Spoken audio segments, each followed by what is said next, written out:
Hai guys, bertemu lagi dengan channel Bicara Hukum. Channel yang memberikan informasi, edukasi, konsultasi dan inspirasi hukum kepada masyarakat. Dalam video kami kali ini, kami akan membahas tentang kisah menarik dari Hakim Konstitusi Arsul Sani. Baiklah langsung saja, Arsul mengakui bahwa menjadi Hakim Konstitusi dan juga menjadi politisi serta anggota DPR RI itu sebenarnya tidak ada dalam desain awal hidupnya. Cita-cita saya ketika masuk FHUI itu kepingin jadi diplomat, kenangnya. Hanya ketika masa kuliah itu ia sering menyaksikan langsung persidangan perkara pidana subversi yang didakwakan kepada sejumlah tokoh, HM Sanusi, AM Fatwa dan Hari Darsono. Sebagai mahasiswa, Arsul turut merasakan bagaimana penguasa Orde Baru menggunakan instrumen hukum dan lembaga penegakan hukum untuk bertindak opresif dan sewenang-wenang terhadap mereka yang berseberangan secara politik dengan menggunakan undang-undang subversi yang berlaku waktu itu, termasuk terhadap orang-orang yang dituduh terlibat dalam kasus Tanjung Priok di awal 1980-an. Di masa ini saya berkenalan dengan para pendekar hukum dan HAM yang saya kagumi seperti Adnan Buyung Nasution, Yap Thiam Hien, HJC Princen, Suwardi Tasrif dan lain-lain. Pada masa inilah idealisme sebagai orang hukum mulai terbentuk, ujar Arsul. Ia mengenang rasa bangganya ketika diajak Bang Buyung untuk ikut sidang-sidang perkara pidana Hari Darsono, mantan Pangdam Siliwangi.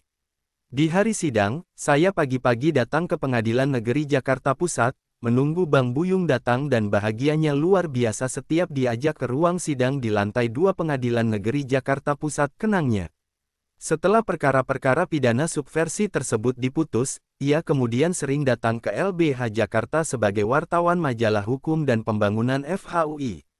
Di sana ia bertemu dengan para senior LBH Jakarta yang turut membentuk idealismenya di bidang hukum dan penegakan hukum.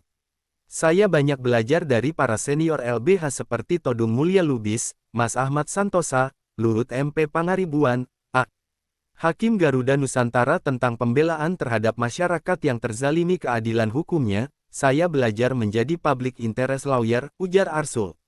Cita-cita menjadi diplomat berubah setelah saya berkenalan dengan Bang Buyung Nasution dan para tokoh LBH tersebut.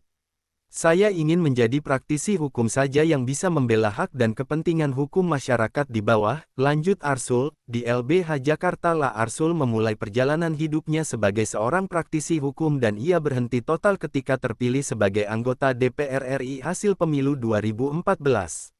Demikian guys pembahasan kami kali ini. Semoga bermanfaat. Jangan lupa untuk mensubscribe channel YouTube kami dan menyalakan tanda loncengnya. Karena pada video berikutnya, kami masih akan membahas konten-konten hukum yang menarik lainnya. Jika ingin berkomentar menyangkut konten saat ini, silahkan dimasukkan dalam kolom komentar. Terima kasih dan sampai jumpa pada video kami selanjutnya.